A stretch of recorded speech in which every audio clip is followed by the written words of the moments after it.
It's hard to say exactly what goes into making a Marine, or a man for that matter. But whatever it is, there are two basic elements you always have to have. When I call off your last name, you're going to answer up, sir, here, and sound off your first name. Alice. One is good material, Brooker. and the other is the right environment. Buck. Here, sir, Gary. If the Marine Corps has come to be known for the caliber of men it turns out, it's largely because of the value the Corps places on both of these requirements. It may not look like it, but the Corps is very careful in selecting its recruits. And when it comes to training them, well, you can judge for yourself. For all Marine recruits, processing begins right here. You're now at Marine Corps Recruit Depot, San Diego, California. You're about to start your first day of processing. There are 5 days involved in processing. These 5 days do not count as part of your training. From now on, the first word out of your mouth is going to be sir, unless you are asked a simple question that can be answered with a yes or a no, and then you will answer yes sir or no sir. While you are here, we'll expect you to act as a man. You will be treated as a man. From now on, you will do things to the best of your ability, and you will move as fast as possible. Almost as much a trademark of the Marines as the way they carry themselves and walk is their distinctive hairstyle. It takes some time for recruits to develop the other characteristics, but they can get the haircut in just a few minutes, which is just one of the many practical advantages of this kind of haircut. The haircutting begins the processing, and in a way, it's rather fitting because it graphically marks the kind of radical transformation the recruits can expect in other areas.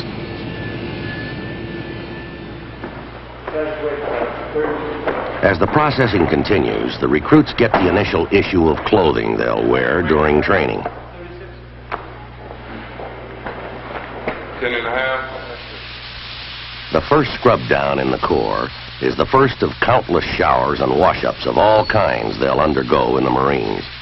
The Corps has always been zealous about cleanliness Turn around, put your heels against the bench. and upholding the military tradition of neatness and bearing, no matter what you're wearing. Undo your trousers. Turn around. Go down and exchange your trousers for 34, 36. The Corps is also very demanding about physical condition, and so examinations are an important part of the initial processing. All of these men were carefully examined before they were accepted as Marine recruits, but the Corps just wants to be sure there's nothing wrong with them now. Those that need glasses will get them. Number 7 is missing. Number 14, snake eyes. If any bad teeth are found, they'll be taken care of while the recruit undergoes training. 31 and OF. Was that 30 occlusal? Yes, number 30 occlusal. Okay, Private. I'll be here in the classroom all the rest of the morning to give you assistance on any question that you may have. Yes, sir. The Corps also wants to know just what its recruits are capable of, and so they're given a series of tests.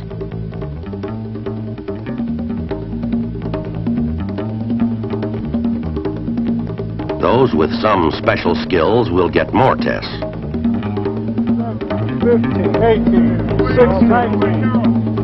The PT, or physical training tests, are designed to be equally revealing about the physical condition of the recruits. 5,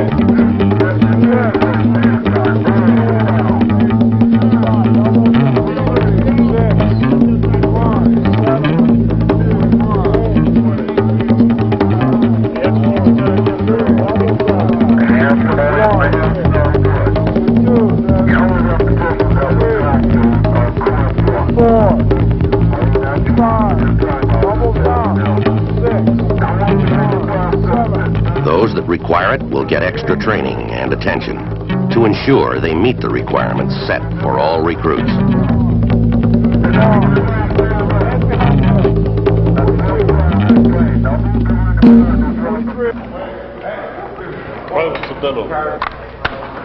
The last day of processing, the recruits receive their rifles and other tools of their trade, which they'll learn to use during training.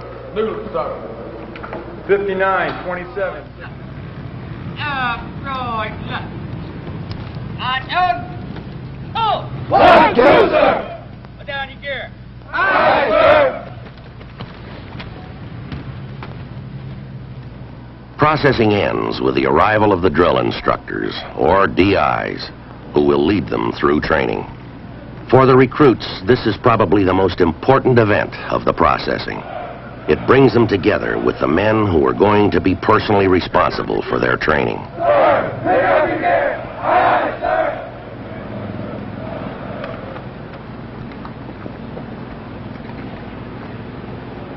Eight to the left! Sir, next to the left! Aye, sir!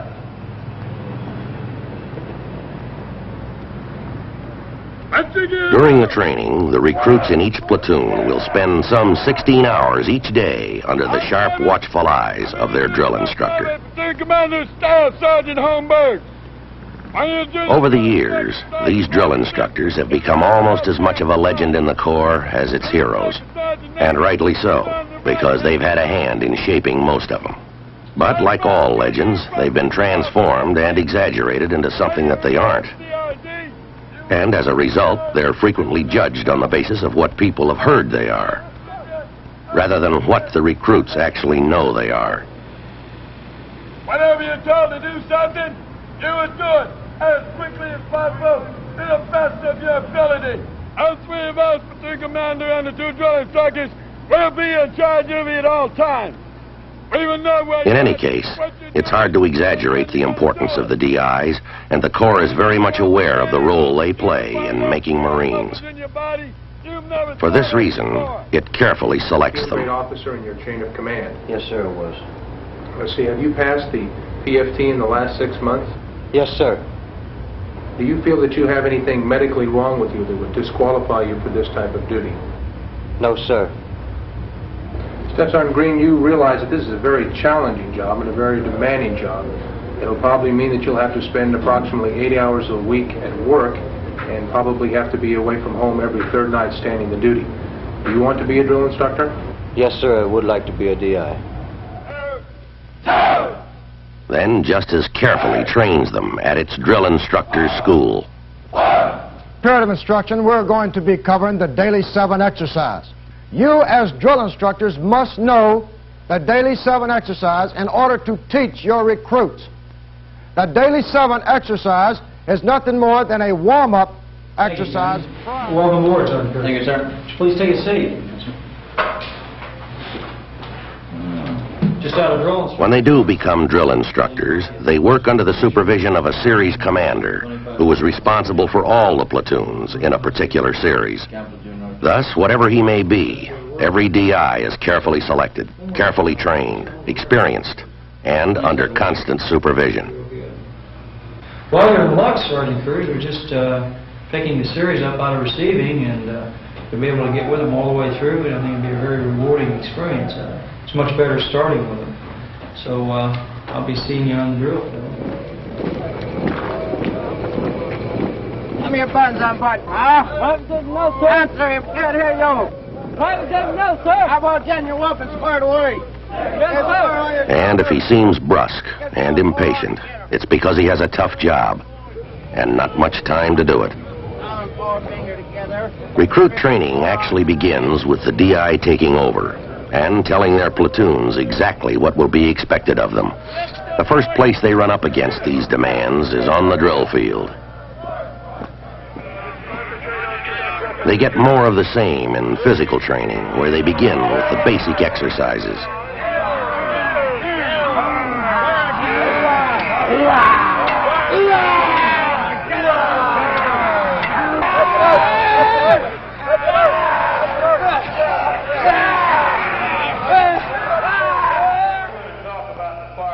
And it continues in their classes. This part here, located in gray in color, is known as the trigger housing. The trigger housing. I'm going to move down here and pick up this part right here, which is under spring. Some 10,000 troops under the command of Brigadier General Ross. The Marines over here on the other side with only 500 men. Careful not to touch the inside portion. And we're going to place the dressing directly on the wound. We're going to spread our fingers out. Hard. There are also practical applications, such as guard duty. Sir, Flag Gallardo reports post number 4, all secure. Post and orders remain the same, nothing unusual to report, sir. Report your post. Sir, Flag Gonzalo, post number 5. Training in close combat.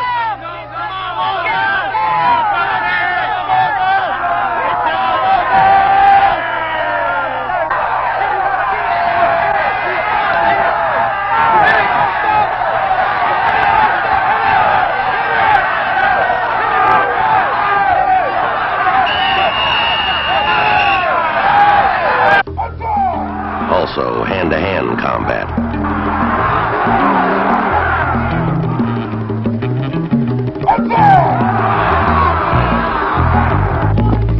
And more drilling.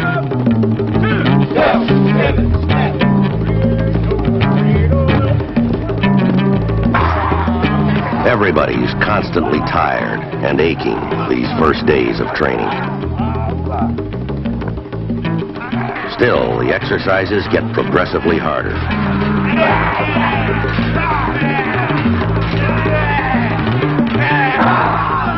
But they keep at it, and for most of them it pays off. For some, however, it's too much. As soon as the DIs spot individuals who are having trouble, they usually work out a program of their own to give them special help. However, when a private's inability to progress hinders progress of the platoon and other recruits, he is assigned to the special training branch. Now, that's just a small part of the contract that each and every one of you people signed when you come in the Marine Corps. Now, that's part of the reason why you're here in motivation. Here, the recruits work and live with others who have the same problems, and special programs are set up to help them meet the training requirements. Some may require additional motivation. But you will get paid once. Others need help in physical conditioning. 2, sir. 1, sir. 2, sir. 1, sir. 2, sir. 1, sir. 2, sir. Hands over. Aye, sir. Some have medical problems which keep them from participating in the activities of a normal training platoon. For those who find it difficult to obey the rules, there's correctional custody.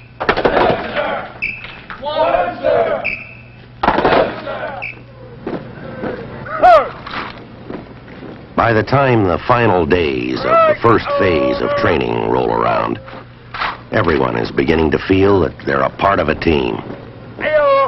By now, the soreness and stiffness have begun to disappear.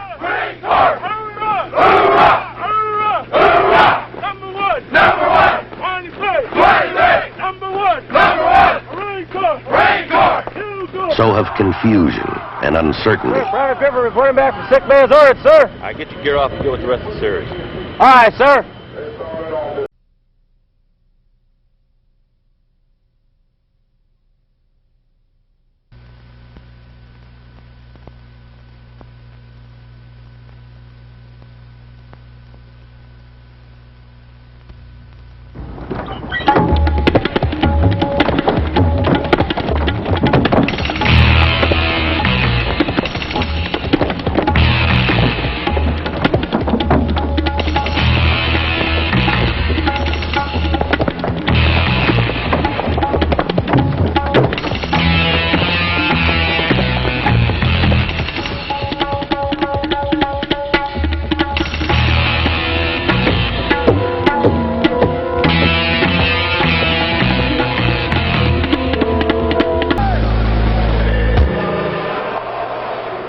Drown-proofing is a vital part of recruit training, with every man required to swim at least 75 meters, fully clothed, and carrying a rifle.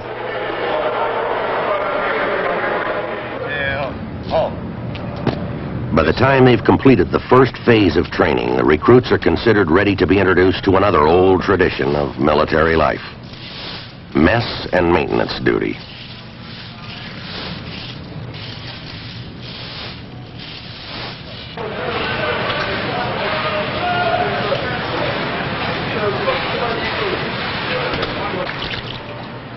The recruits have a week of mess and maintenance during their training. Bone structure. You have to rely on They spend the next 2 weeks at the rifle range. Now, First, learning how to use their rifles. weapon into your shoulder, rotating up, keeping the right elbow up high, straight up. Bring the elbow well underneath the piece, aiming in, getting a good natural point of aim, squeezing the trigger straight to the rear.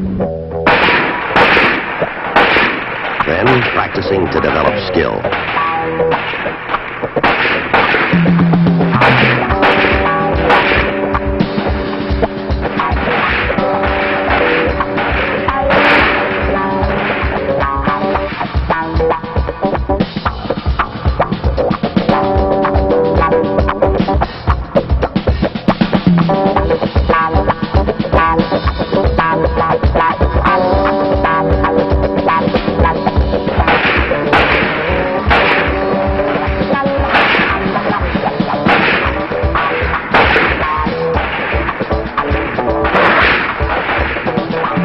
This is one of many opportunities the recruits will have to qualify with their rifle.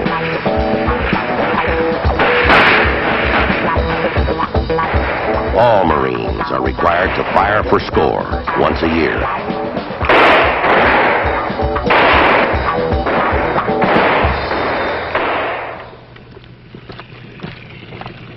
Also included in second phase is an introduction to combat training.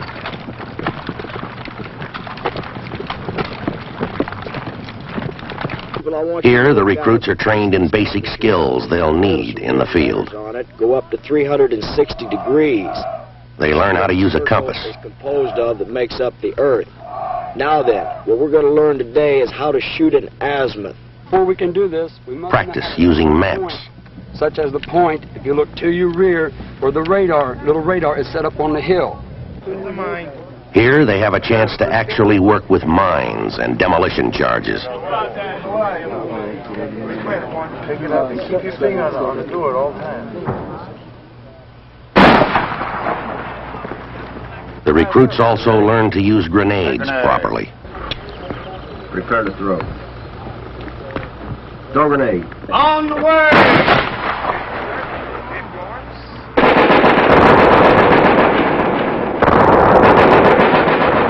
Infiltration training.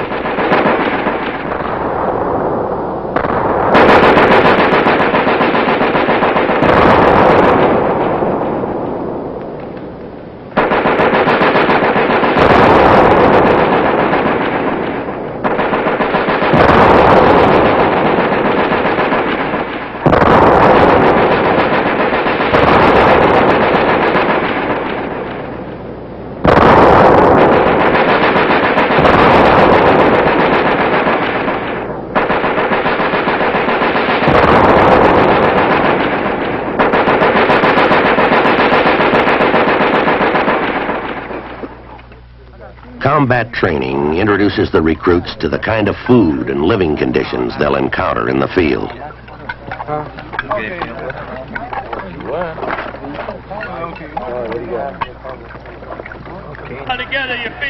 Practically all training is in the form of exercise, with the recruits actually doing what they're learning.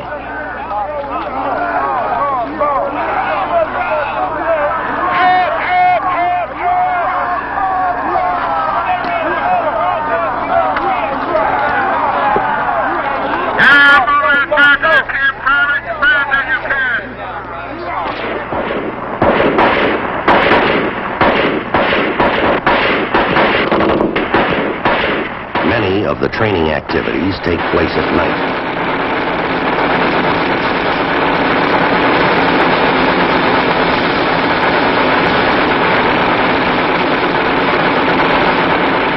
Tracer displays show the various kinds of coverage produced by different fire patterns.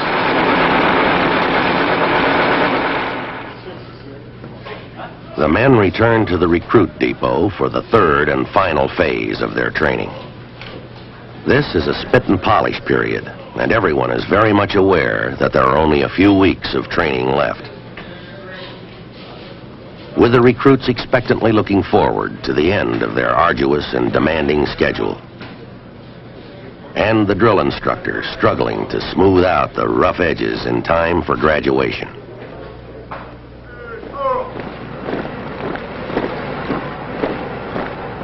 In the meantime, everyone continues to drill. The physical training is harder than ever. Still, everybody does it. Their schedule is tougher than ever, but now they can handle it without straining. If you don't see anything to it, you don't do anything about it. For those who display a potential as leaders, there is a special program to develop it and make them aware of the challenges and rewards, as well as the responsibilities of leadership. Almost before anybody can believe it, graduation day arrives.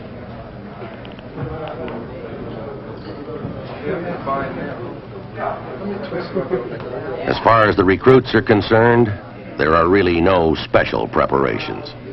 Their barracks are always spotless. The ranks and uniforms display the same daily meticulous care. What family and friends of the recruits see here today is no special show, but actually the same conditions they could see any day.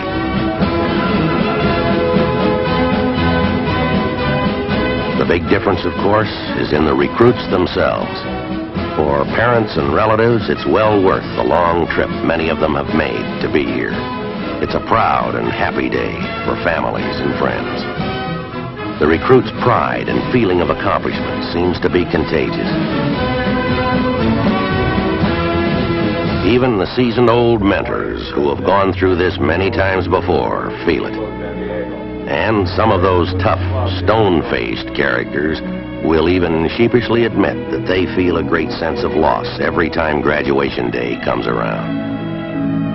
It's an especially proud day for the recruits who receive awards. And there are many, ranging from the most outstanding recruit to those who have excelled in the different areas of training. But whether or not they received a special award, all the recruits have a feeling of achievement. They've earned the right to be called Marines.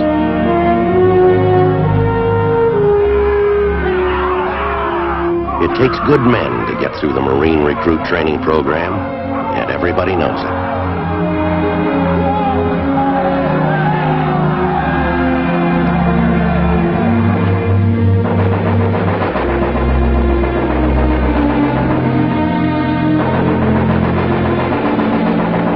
But there are two facts you can't get away from.